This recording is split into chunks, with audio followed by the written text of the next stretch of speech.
जय हिंद मेरे प्यारे दोस्तों, welcome to my YouTube channel. मैं इस चैनल पर आप लोगों को मैथमेटिक्स पढ़ाने वाला हूं और सबसे पहले मैं आज एक इंट्रोडक्शन के तौर पे यहाँ पे आप लोगों के सामने आया हूँ और इस चैनल में क्या होगा, कैसे होगा, ये सारी चीज़ें मैं आप लोगों को यहाँ पे बताऊँगा। ठीक है, सबसे पहले जान लेते हैं कि ये चैनल क्यों है और क्या है। ठीक है, क्यों है और क्या है, ये चैनल क्यों है। ये चैनल मैंने बहुत सारे बातों को ध्यान में रखते हुए बनाने को ही सोचा। ठीक है, और जिनमें से पहली बात यह है कि जो आजकल का जो जनरेशन है, आजकल का जनरेशन जो है, जो अपने आप को जेनजी कहता है, वो जनरेशन कहीं ना कहीं अपना क्रिटिकल थिंकिंग, ठीक है, और मैथ्स में कहीं ना कहीं वो पिछड़ता चला जा रहा है। अपने आप को स्मार्ट तो ज़रूर समझते हैं, लेकिन कहीं ना कहीं वो अब क्रिटिकल थिंकिंग के पर्सपेक्टिव से पीछे होते चले जा रहे हैं। ठीक है, तो ये जो न्यू जनरेशन में का बच्चे जो हैं, आज भी ओल्ड जनरेशन के बच्चों के मैथमेटिक्स के साथ ही चल रहे हैं, तो ये तो उनके साथ सही नहीं है। उनको अपने जनरेशन के साथ, अपनी स्पीड के साथ चलना ज़रूरी है। तो ये सारी चीज़ें को मैं ध्यान में देते चलूँगा।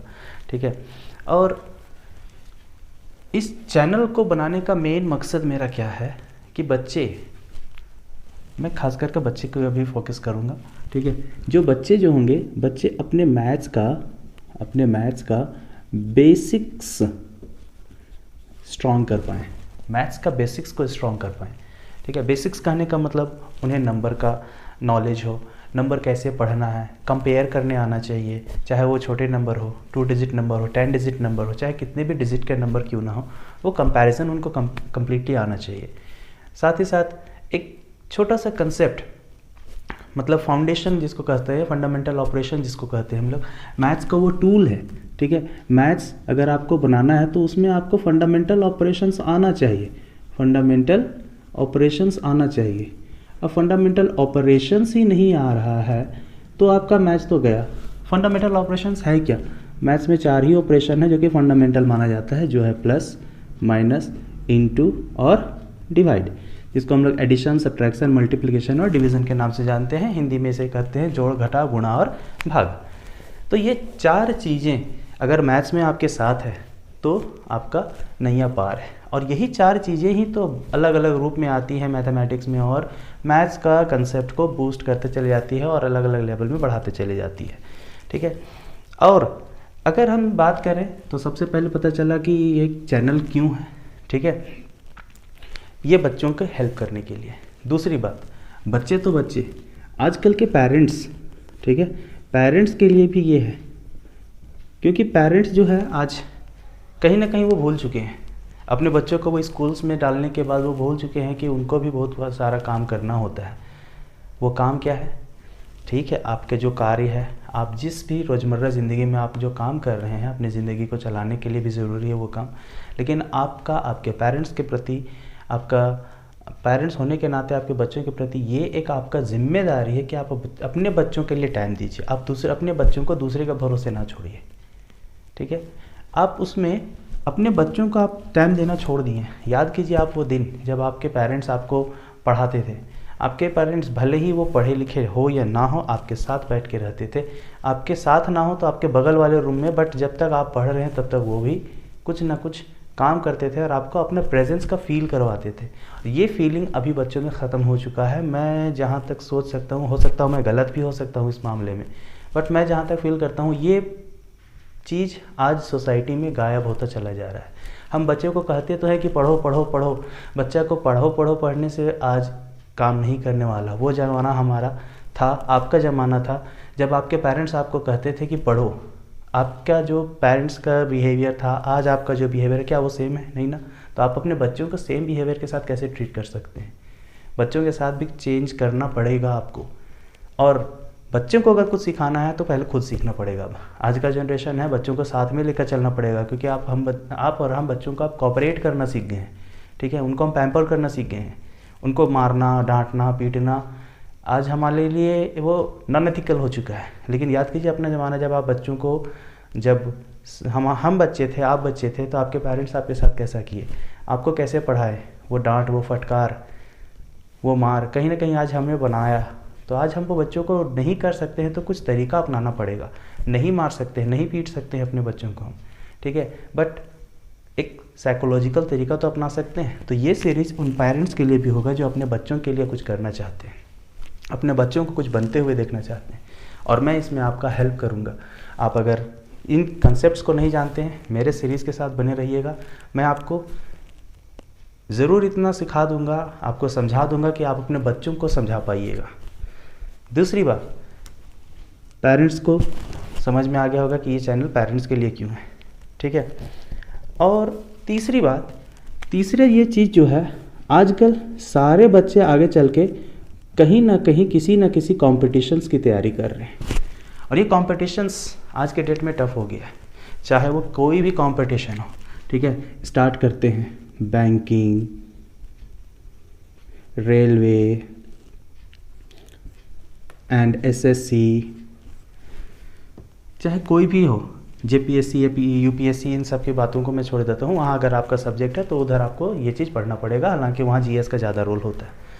अब चाहे इन सभी बैंकेज में, इन सारे बैंकिंग, रेलवे और एसएससी जैसे कोई भी एग्ज़ाम में आप चले जाइए, आपको मैथ्स वहाँ पे एक पहाड़ की तरह खड़ा मिलेगा आपको। और अगर उस पहाड़ से आपको निपटना है तो आपको छोटी चीज़ें तो आना पड़ेगा, और अगर छोटी चीज़ें आएंगी इसका मतलब आप वहाँ पे बड़ी चीज़ें सॉल्व कर पाइएगा।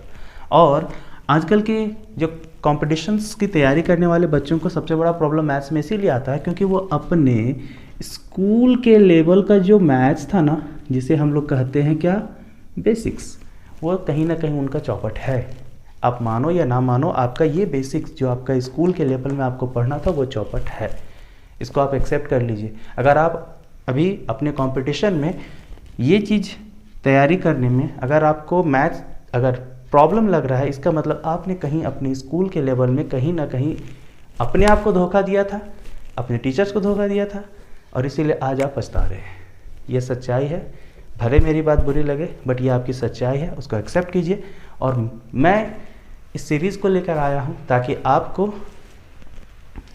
ये जो आप गलती किए थे, जो छूट गया था, उसको कंप्लीट कर सके। वो जो दरार बन गया था आपके लाइफ में, उस दरार को भर के अच्छे से उसका निपाय पुताई करके और अच्छा सा पेंटिंग करेंगे हम लोग, ठीक है, और उसको अच्छे से संवारेंगे, ठीक है। अब बात ये रही, सर आपको तो पता आपने तो बता दिया कि चैनल क्यों है। चैनल इसलिए है ताकि बच्चे, पेरेंट्स और कंपटीशन सेक्शन के सारे बच्चे से लाभ ले सकें, ठीक है। सर पेरेंट्स के लिए आपने क्यों सोचा, या फिर बच्चों के लिए, या फिर इनके लिए क्यों सोचा? देखो भाई, मैं अपने 8 साल के करियर से कुछ तो सीखा हूँ, ठीक है। बच्चों के लिए मैंने इसलिए सोचा क्योंकि आज के बच्चे जो हैं वो कम अटेंशन देने लग गए हैं। रील कल्चर ज़्यादा हो गया है, 2 मिनट के बाद 3 मिनट के बाद उनका अटेंशन गायब है। बच्चे जो पढ़ रहे हैं स्कूल में, घर में जाके सारे भूल जा रहे हैं। होमवर्क जब बनाने बैठ रहे हैं तो उनको पता ही नहीं कि बनाना क्या है आज, ठीक है। मैं खुद ये प्रॉब्लम अपने लाइफ में ये खुद फील किया हूँ बच्चों के साथ, जो मैं क्लास में बता रहा हूँ। कहीं ना कहीं कुछ बच्चे जो एकदम अटेंशन दे सकते हैं वो बच्चे तो अच्छे से कर पा रहे हैं, लेकिन मैक्सिमम बच्चों के साथ ये प्रॉब्लम है कि वो उस समय समझ तो जा रहे हैं लेकिन घर जाके भूल जा रहे हैं। तो ये उन बच्चों के लिए एक हेल्प होगा कि आप जो भी चीज़ जहाँ से भी पढ़ें, पढ़ना तो सेम चीज़ है, चाहे आप किसी XYZ स्कूल से पढ़ें, चाहे आप PQR स्कूल से पढ़ें, किसी भी स्कूल से पढ़िए, पढ़ना सेम है। क्लास आपका अगर सेम है तो कंटेंट आपका सेम होगा। कि बुक्स अलग हो सकते हैं, बुक में लिखी चीज़ें अलग तरीके से हो सकती हैं, लेकिन पढ़ना एक ही चीज़ है, ठीक है। तो ये आज के जनरेशन के बच्चों के लिए इसीलिए है। पेरेंट्स के लिए क्यों है वो मैंने बता दिया, क्योंकि पेरेंट्स आज अपनी जिम्मेदारी से कहीं ना कहीं थोड़ा सा चूक रहे हैं।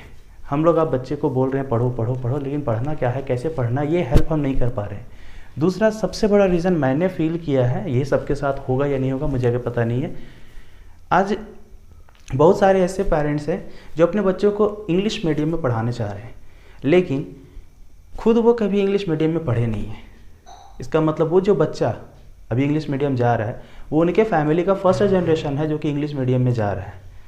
हिंदी मीडियम में वो उनके पेरेंट्स पढ़े हैं, उनको हिंदी में कुछ बातें समझ में आ रही हैं, और बहुत पेरेंट्स ऐसे हैं कि अब अपने काम में बिजी हो चुके हैं तो उनको अपने बच्चों के साथ बैठने का वक्त नहीं है। तो चाहे वो बिजी पेरेंट्स हों या हिंदी मीडियम इंग्लिश मीडियम वाले पेरेंट्स हो, आप इसके साथ जुड़िए, मेरे साथ जुड़िए और खुद सीखिए, बच्चों को भी सिखाइए, ताकि आपको ये ना बोलना पड़े कि मैं नहीं जानता हूँ। एक बच्चा जब ये जान जाता है कि वो अपने पेरेंट्स की एक छोटी सी कमी अगर जान जाता है ना, कि मेरे पेरेंट्स बोलते हैं यार मुझे तो आता ही नहीं है, वो आपको ठगने में बहुत आगे हैं। वो बहुत स्मार्ट है इसमें। ये जेन ज़ेड जो है ना वो उसी में बहुत आगे है, ठीक है। तो ये जो जनरेशन है आजकल का जनरेशन, इसमें बहुत आगे है। आप अगर उनको थोड़ा सा ढील दीजिएगा, वो आपसे काफ़ी ज़्यादा एडवांटेज लेने में बहुत आगे है, ठीक है। अब कॉम्पिटिटिव सेशन वाले बच्चों के लिए क्या होगा, आपके स्कूल लेवल का जो चीज़ है जो आपने छोड़ दिया था उसको कंप्लीट करेंगे, जैसा कि मैंने आपको बताया। आप उसको कंप्लीट करेंगे, उसके बाद आप अपना जो आगे हायर लेवल का जो क्वेश्चंस होता है उसको अटेम्प्ट करने में कहीं ना कहीं आपको ये हेल्प करेगा, ठीक है। तो मैंने आपको बताया कि ये चैनल क्यों है, किसके लिए है, ये चीज़ है। सर इस चैप्टर का आपका लैंग्वेज या मीडियम क्या रहने वाला है, ठीक है, लैंग्वेज या मीडियम क्या रहने वाला है। तो आपको जैसे दिख रहा होगा कि मैंने बोर्ड पे जो भी लिखने का काम किया है वो इंग्लिश में किया है, और आपको जो समझा रहा हूँ मैं हिंदी में समझा रहा हूँ। तो भाई आपको समझ में आ गया होगा कि ये जो होगा वो बायलिंगुअल होगा। बायलिंगुअल इन द सेंस मैं लिखवाऊंगा तो हिंदी में नहीं, ठीक है, बातें रहेंगी इंग्लिश में, समझाऊंगा आपको हिंदी में, समझाने का काम मैं इंग्लिश में भी कर सकता हूँ। बट मैं नहीं समझता हूँ कि हिंदुस्तान की आधी आबादी जो है वो अभी तक इंग्लिश को इतनी ज़्यादा से अच्छे तरीके से समझ पा रही है कि वो पूरा केवल इंग्लिश में ही क्लास कर ले। इवन इंग्लिश मीडियम स्टूडेंट्स के बच्चों को भी मैं जानता हूँ, और बहुत सारे आसपास के बच्चों को भी देख के पता है भाई, पढ़ते हैं इंग्लिश मीडियम में, समझते हैं हिंदी मीडियम में, और लिखते हैं अपने मीडियम में इंग्लिश। तो लैंग्वेज ये रहने वाला है, इंग्लिश में पढ़ाऊँगा, हिंदी में समझाऊँगा, कुछ बातें इंग्लिश में ही होगी, और इस तरीके से हम बायलिंगुअली इस सेशन को कंप्लीट करेंगे। नेक्स्ट क्वेश्चन अगर आपके मन में आ रहा होगा, सर कौन से क्लास का पढ़ाएंगे। मैं पढ़ाऊँगा क्लास 1 से लेकर क्लास 10 तक। क्लास 1 से लेकर क्लास 10 तक सभी छोटे, मतलब कह सकते हैं आप मैथ्स का ABC से लेकर हम लोग चलेंगे, और जितने भी लेवल वाले क्वेश्चंस हैं, हाई लेवल क्वेश्चंस होते हैं स्कूल लेवल पर जो हाई लेवल के क्वेश्चंस हैं, मैं कॉम्पिटिटिव लेवल की बात नहीं कर रहा, स्कूल लेवल पर जितने भी हाई लेवल क्वेश्चंस हैं वो कंसेप्ट जो है वहाँ तक मैं लेके चलूँगा, चाहे वो किसी भी क्लास में हो। तो अब ये बात रही कि क्लास 1 से अगर मैं शुरू करूँ तो क्या एक बार में सभी क्लासेस को पढ़ाना संभव है, ये तो बात हो नहीं सकती ना। इसका मतलब क्लास 1 का सीरीज़, फिर क्लास 2 का सीरीज़ धीरे धीरे आते चलेगा। वेट कीजिएगा, बने रहिएगा, कहीं ना कहीं कुछ ना कुछ बातें छुपी हुई हैं।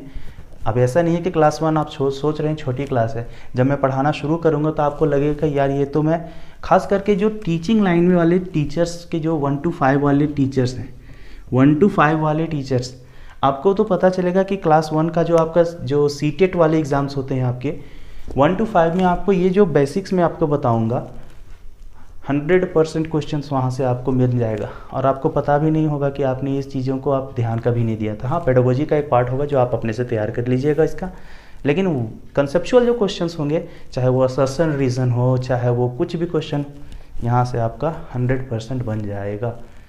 तो बने रहिएगा मेरे साथ, मेरे चैनल में, मिल के सीखेंगे, मिल के बढ़ेंगे, अपने बच्चों को पढ़ाएंगे, खुद पढ़ेंगे और खुद बढ़ाएंगे।